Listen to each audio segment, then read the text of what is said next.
안녕하세요. 저는 30대 후반 여자입니다. 어딘가에 툭 털어놓고 하소연이라도 너무 하고 싶은데 제 이야기를 어디에 가서 하자니 참 제 얼굴에 침 뱉는 격이기도 하고 제 가족의 욕이기도 해서 어딘가에 말을 하기가 거북하더라고요. 그래서 이렇게 익명으로나마 사연을 보내며 툭 털어놓아 보려고 합니다. 여러분들은 가정이 항상 화목하신가요? 전 아니었습니다. 지금 제가 결혼해서 만든 가정은 적어도 그렇지 않을지는 모르나 제가 태어난 가정은 그렇지 않았어요. 늘 힘들었고 슬펐고 부모님과 함께 살았던 내내 눈물로 얼룩진 채로 지냈습니다. 그래도 부모와 자매의 연을 끊어내지 못했습니다. 그래도 가족이니까 하는 이 마음 하나만으로 말이에요. 저에겐 4살 어린 여동생이 하나 있습니다. 정말 작고 사소한 것부터 크고 대단한 것까지 정말 많은 차별을 받으면서 자랐습니다. 차별이 당연한 것은 아니지만 보통 다른 집에서는 첫째를 우대하고 둘째를 차별한다고 하던데 글쎄요. 저희 집은 정반대더군요. 저는 첫째란 이유로 매사를 양보하면서 살아야 했습니다. 저한테 할 말 못할 말 가리지 않고 다 하시는 것은 일쑤였고요. 처음에는 이상함을 느끼지 못했어요. 그런데 제가 초등학생이 되고 중학생이 되고 제 동생이 점점 커가면서 절 따라 학교를 입학하기 시작하니까 저도 그제서야 차별을 당하고 있던 사실을 알게 되었어요. 저는 늘상 동생의 행동으로 인해 항상 함께 혼나야 했고 동생을 제대로 보지 못했다는 말을 들었을 때마다 정말 억울했습니다. 아이들은 어른들의 생각보다 훨씬 더 영악한 편이죠. 동생도 자신의 말에 부모님이 오냐오냐 하는 것을 매우 잘 알았고 자기 애교에 껌뻑 죽으시는 것도 너무 잘 알았어요. 어쩔 땐 동생이 잘못해놓고 제 탓이라고 울어서 엄마가 저보고 왜 이렇게 동생을 못살게 구느냐고 혼을 내셨던 적이 있어요. 저는 억울해서 아니라고 동생이 거짓말을 치고 있다고 항변했습니다. 그런데 그때 엄마 품속에 안긴 동생의 얼굴을 보게 되었는데 절 보면서 반달 모양의 눈웃음을 치며 비웃고 있더군요. 그 당시 저는 고등학교에 입학했고 동생은 이제 초등학교 졸업반인 13살 나이였고요. 저도 어렸는데 동생이 눈웃음 치며 절 비웃는 모양이 마음에 들었겠습니까? 저도 모르게 손을 들어 동생의 머리채를 잡아 흔들었습니다. 당연히 동생은 비명을 질렀죠. 제가 4살이나 더 많은데 초등학생 하나가 힘겨웠겠어요? 목이 터져라 비명을 질렀고 안방에서 아빠가 나오셔서 거실에 펼쳐진 광경을 보고 제 뺨을 때리셨어요. 뭐 하는 짓이냐고 소리를 빽 지르시는 것은 덤이었고요. 저는 동생이 먼저 비웃고 잘못도 동생이 했는데 왜 내가 욕을 먹고 뺨을 맞아야 되냐고 바락바락 소리를 질렀습니다. 엄마는 자지러지게 울고 있는 동생만 안아달래고 아빠는 저한테만 호통을 치는데 제가 가족에게 왕따를 당하고 있던 사실이 그제서야 뼈저리게 느껴졌고 그 사건을 계기로 가족에게 마음의 문을 닫아버렸습니다. 그리고 저도 더 이상 참고 지내지 않았어요. 동생이 그렇게 깝죽거리면 엄마나 아빠가 집을 비우셨을 때 정말 개패듯이 팼습니다. 알고 있습니다. 저도 표현 방식이 잘못되었다는 사실을요. 그런데 저도 당시 어린아이였습니다. 제가 거기서 뭘 더 해야 했을까요? 말하면 들어주기라나 설명을 하면 듣는 척이라도 하나 그저 동생. 물론 그렇게 저한테 얻어터지고 나면 동생은 부모님께 일렀어요. 저도 얻어터졌죠. 부모님한테요. 그러면 전 다음 날에 또 동생을 전날보다 더욱 세게 팼어요. 4살 어린 악마 같은 동생 하나 못 이겨서 부모님께 억울하게 쳐맞는 내가 너무 불쌍했고 동생 하나 못 잡아서 휘둘리기도 싫고 분노가 넘실넘실 되더라고요. 매가 약이었던 것인지 제가 이성을 잃고 패는 모습이 4살 어렸던 동생에게 충격으로 다가왔던 것인지 그 이후부터는 제 눈치를 살살 보기 시작하더군요. 저는 동생을 사람 취급도 하지 않아 말도 걸지 않았는데 동생이 제게 시비를 걸지 않으니 자연히 저희의 피 터지는 싸움은 잠시 일단락되었어요. 그런데 이걸 부모님은 자매 사이가 드디어 좋아졌다고 제가 철이 들어서 그런 것이라고 하더군요. 한창 사춘기를 겪어 예민한 저는 이런 일들이 쌓이고 쌓이고 결국 터져버렸고 완벽하게 기대를 버리기로 다짐했어요. 집을 떠나고 싶어서 공부를 정말 목숨 걸고 했습니다. 학원 하나 다니게 해달라고, 남들 다 하는 과외에 하나만 붙여주면 안 되냐는 말은 다 무시하면서 동생 발레 학원, 피아노 학원, 미술 학원은 빚을 내서라도 보내시더군요. 인강 하나 끊어주지 않는 부모를 보면서 더 의지를 다졌고 정말 새벽에 일어나 학교에 가서 공부하고 또 하고 또 했고 야자고 끝나고 집에 왔어도 새벽 늦을 때까지 미친 듯이 공부했습니다. 지금 생각해보면 공부가 아마 제 탈출구처럼 느껴졌었던 것 같아요. 대학? 당연히 잘 갔어요. 다들 수능 시험을 치면 긴장이 된다고 하더군요. 저도 마찬가지였긴 했습니다. 그런데 저는 수능에 미끄러져서 집을 떠나지 못한다는 상상을 한 번만이라도 떠올리게 되면 온몸에 소름이 끼쳐서 집중이 미친 듯이 잘 되었어요. 도망가고 싶었으니까요. 천만다행으로 그해 수능을 이제껏 공부해왔던 것 중에 최고로 잘 보았고 한국에서 세 손가락 안에 꼽히는 대학을 장학금을 받으면서까지 가게 되었습니다. 그 이후 독립까지 일사천리였습니다. 첫 해 등록금도 장학금으로 퉁쳤고 그 이후 가족에게 손 한 번 벌린 적 없습니다. 학자금 대출을 스스로 받아가면서 학비를 냈고 대학에 재학을 하면서도 과외를 하루에 3탕씩 뛰어가며 아주 아득바득 모아가며 살았어요. 그래야 생활비랑 학비가 어느 정도 충당이 되니까요. 남들 다 하는 꽈팅, 연애, 즐길 시간, 술 먹고 놀기? 단 한 번도 못했어요. 그 시절 누군가는 저에게 왜 이렇게 아등바등 사냐고, 부모님께 도와달라고 하면 안 되냐고 묻더군요. 그러게요. 저도 이해가 안 되었습니다. 남들은 부모 사랑 듬뿍 받고 잘만 살아가는데 왜 저는 이런지 말이에요. 휴학도 하지 못했고 정말 앞만 보고 달리며 대학을 졸업했습니다. 그 와중에도 대외 활동과 자격증 공부를 틈틈이 해가면서 스펙도 쌓아놔서 졸업과 동시에 취업도 수월했죠. 그렇게 아등바등 살아온 것이 드디어 빛을 발한 것인지 남들은 취직이 안 된다고 한탄을 할 때 저는 제가 붙은 대기업들과 공기업들 사이에서 어디에 가면 좋을지를 비교를 했죠. 그렇게 스스로 돈을 꽤 많이 벌기 시작하니 삶이 나아지더군요. 여유로움이 꽤 생겼고 취미생활을 할 수준의 윤택한 삶이 되었죠. 그런데도 부모와의 연을 끊어내지 못하겠더군요. 1년에 몇 번 요즘은 잘 지내냐는 한마디 해주는 것이 뭐라고 그 정을 못 떼어내겠더라고요. 그렇게 매달 얼마씩 생활비를 보내드렸고 비싸서 못 사겠다는 것들 할부로 다 사다 줬어요. 동생 학비도 제가 댔고요. 그러다 전 좋은 사람 만나서 결혼을 했고 그렇게 몇 년이 흘렀습니다. 뭐 심은데 뭐가 난다고 제 남편이 참 좋은 사람인 만큼 시댁 부모님들도 정말 좋으신 분들이십니다.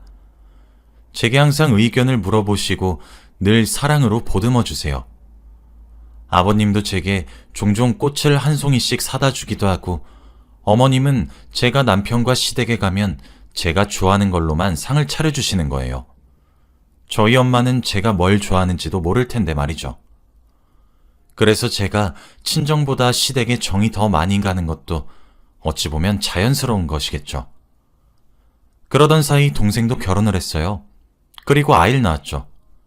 그런데 날 때부터 아픈 아이였습니다. 아무리 얄밉고 미워도 혈육이라고 동생이 힘들어하는 것이 좀 안타깝더군요. 저의 조카로 태어난 아이는 혈소판 치료를 해야 하는 아이였습니다. 저는 뱃속에 둘째를 임신 중이어서 도와줄 수가 없었고 친정 부모님은 너무 나이가 많으셨어요. 그렇다고 제부되는 사람은 고혈압에 걸려서 안 된다고 하더라고요. 제 동생은 자기가 낳은 자식이랑 혈액형이 달랐고요. 그래서 안타까웠는데 그러던 도중 정말 조카의 생명이 급박할 정도로 위급했던 순간이 한번 찾아왔습니다. 마침 제 남편이 그곳에 있었고 급하게 검사를 했는데 혈소판을 수혈하기에 적합한 사람이더군요. 혈액형도 같았고요. 그렇게 제 남편은 좋은 마음으로 혈소판을 주었습니다. 저는 그게 끝인 줄로만 알았습니다. 혹시 여기 계시는 분들은 모를까 싶어 적어보는데 혈소판 헌혈은 일반 헌혈과는 조금 다릅니다. 일단 소요 시간부터 다르고 2주 간격으로 할 수 있어요. 그러니까 1년에 24회로 규정하고 있습니다. 그런데 제 남편은 그 이후 조카가 아플 때마다 동생네 부부에게 불려가 2년 내내 총 40회의 수혈을 해주었더군요.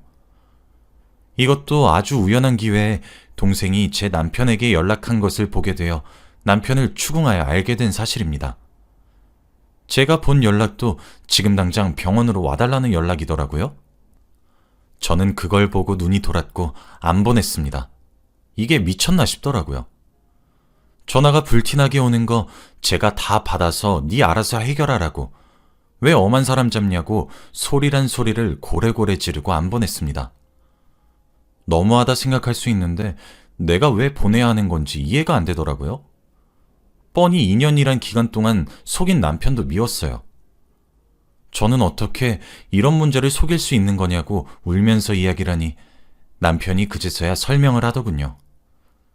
처제가 그때 위급했던 상황을 넘기고 난 이후 종종 부탁을 하기 시작했는데 아무래도 주위에서도 혈소판을 받는 것이 하루 이틀이라 가족인 나에게 연락을 하는 것 같아서 몇 번 도와주다 보니까 이렇게 되었다고. 그리고 남도 아니고 자신에게도 조카가 되는 아이인데 이 정도는 해줄 수 있다는 생각이 들어서 해준 것이라고. 그런데 장모님과 장인어른도 그렇고 처제도 그렇고 제가 알면 노발대발 화내고 날뛸 테니까 모른 척 해달라고 아주 간곡하게 부탁해서 차마 말할 수가 없었답니다. 그리고 제가 평소에 시댁에 정말 잘합니다. 그래서 남편이 그런 것들이 너무 고마운데 자신은 보답할 길이 없으니 이렇게 혈소판으로라도 준 것이라고 하더군요. 제가 친정과 사이가 대면대면한 것을 알면서 그렇게 한 남편이 원망스러우면서도 자신도 사위이니 가족이라 한 것이라 대답하는 남편이 착해서 탈이라는 생각이 들면서도 가족이 참 원망스럽더군요. 저는 더 이상 친정일에 끼지 말라고 남편에게 단단히 못을 박았습니다. 저는 제가 힘들게 일구고 가꾼 평온하고 화목한 제 가정에 균열이 생기는 것, 그걸 정말 원치 않았거든요. 남편은 걱정스러운 눈으로 절 쳐다봤지만 전 남편에게 말했어요. 당신이 내 남편이라 그런 것을 잘 알고 있지만 남편으로서 나의 일을 해결해 줄 수 있는 부분이 있고 올곧이 저에게 맡겨야 하는 부분이 있다고 말이에요. 남편은 늘 제 의견을 존중하기 때문에 알겠다고 고개를 끄덕이고 친정 문제는 더 이상 끼지 않겠다고 하더군요. 남편에게 아이들을 맡기고 친정으로 갔습니다. 물론 가기 전에 친정으로 찾아가겠다고 미리 연락을 해놓고요. 친정에 도착했더니 동생이 길길이 날뛰고 있더군요. 제가 남편을 보내주지 않았는데도 뭐 어찌저찌 해결한 모양이더라고요. 현관문을 열고 들어가자마자 제게 자신의 가방을 던지면서 악마 같은 년, 네가 오늘 내 자식한테 무슨 짓을 한 건지 알아? 넌 살인을 하려고 한 것과 다를 바가 없다고 라고 소리를 지르길래 손을 들어 그대로 동생의 뺨을 퍽 소리나게 내려쳤습니다. 순간 친정에 정적이 흐르더니 동생이 더 발광하더군요. 어렸을 때처럼 또 처맞고 싶으면 달려들라고 입 닥치고 조용히 입 다물라고 읊조리니 동생이 조용해지더군요. 하긴 저도 성인이 되면서 나가 살고 1년에 몇 번 왕래하지도 않았으니 저도 달라졌을 거라 생각했겠죠. 친정 가족들은 아주 뻔뻔하게도 말이에요. 저희 부모님이 제게 그러시더라고요. 해도 너무하다고, 네 동생이 불쌍하지 않냐고, 고작 피 조금 주는 것이 뭐가 어렵냐고 서운하답디다. 제부가 생각하기에도 그래? 지금 내가 너무해? 제부 고혈압이라서 자기 자식한테 혈소판 못 준다며? 근데 왜 식이 조절도 안 하고 운동도 안 해?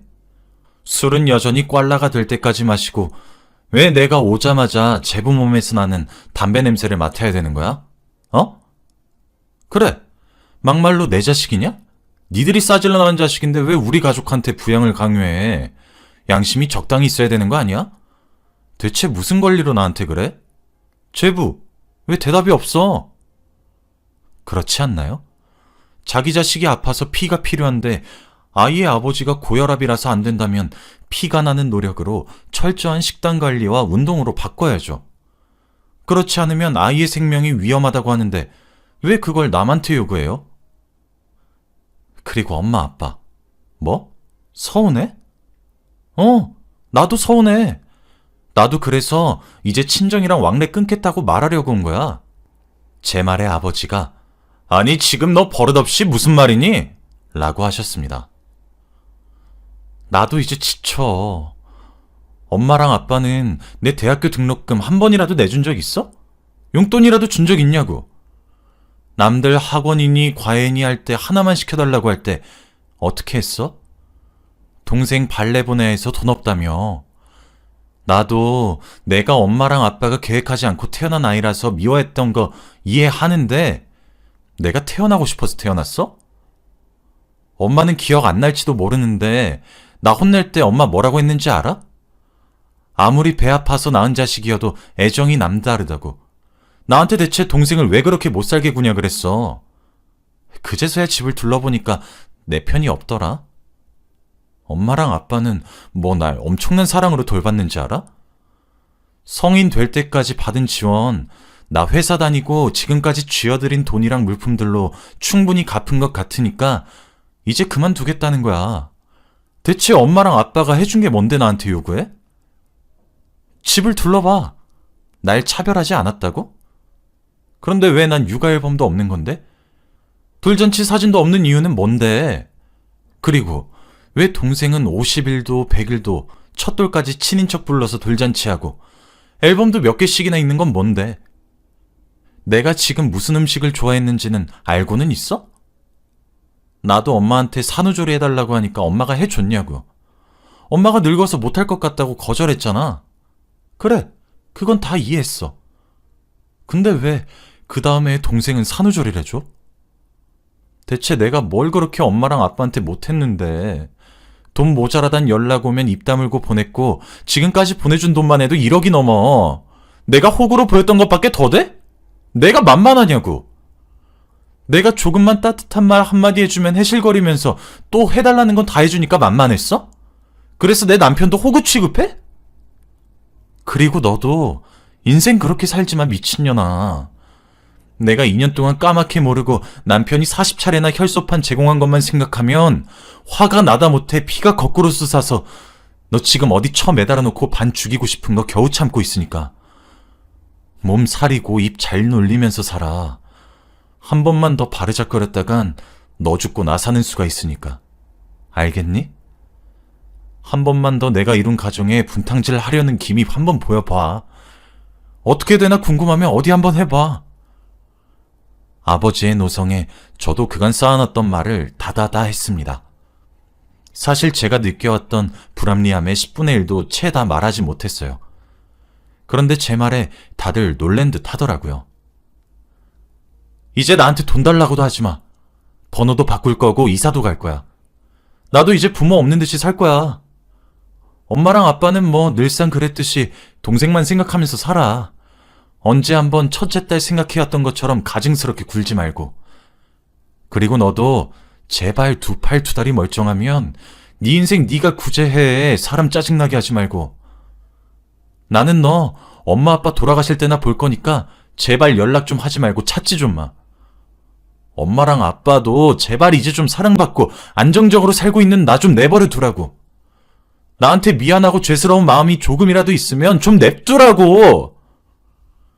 전 가족들에게 마지막 경고를 하고 그렇게 친정을 한바탕 휘젓고 나갔고 집으로 돌아와서 남편에게 안겨 엉엉 울었습니다. 아무래도 남편은 제 이야기를 들으며 할 말을 고르는 듯한 표정이었지만 결국 제게 잘했다고 하고 자신도 제 친정과 거리를 두겠다고 하더군요.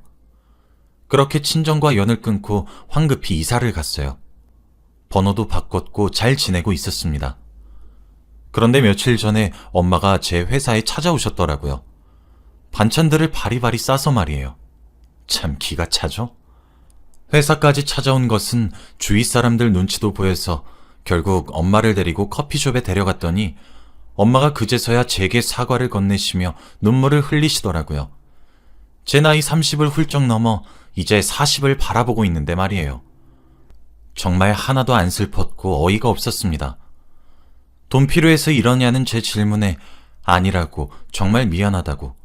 그날 제가 그렇게 소리를 버럭버럭 지르고 며칠 동안이나 생각을 해봤는데 이제서야 죄를 알겠다고, 그래서 온 것이라고 하더라고요. 이제라도 늦었겠지만 엄마랑 딸처럼 지내보자고 하면서요. 그래서 집에 찾아갔더니 이사가구 없고 저랑 남편의 번호도 바뀌어 있고 시댁에 연락하기엔 염치가 없고, 그래서 제가 다니고 있는 회사로 찾아오셨다고 하더군요. 정말 하나도 반갑지 않았어요. 사과도 화해하자는 손길도, 만약 제가 이렇게 빵 터지기 전에 먼저 내밀었으면 좀 달라졌을까요? 저는 그날 엄마가 들고 오신 반찬통을 그대로 엄마 손에 쥐어드리고 다시 돌려보냈습니다. 너무 늦었다고, 저는 이미 시댁을 친정으로 생각하기로 했다고 하면서요. 엄마가 서럽게 눈물을 흘리시는 걸 보면서도 가슴 하나 아프지 않더군요. 돈이 필요해서 돈 잘 버는 딸 자식 놓치기 싫어 흘리는 악어의 눈물처럼만 보이더군요.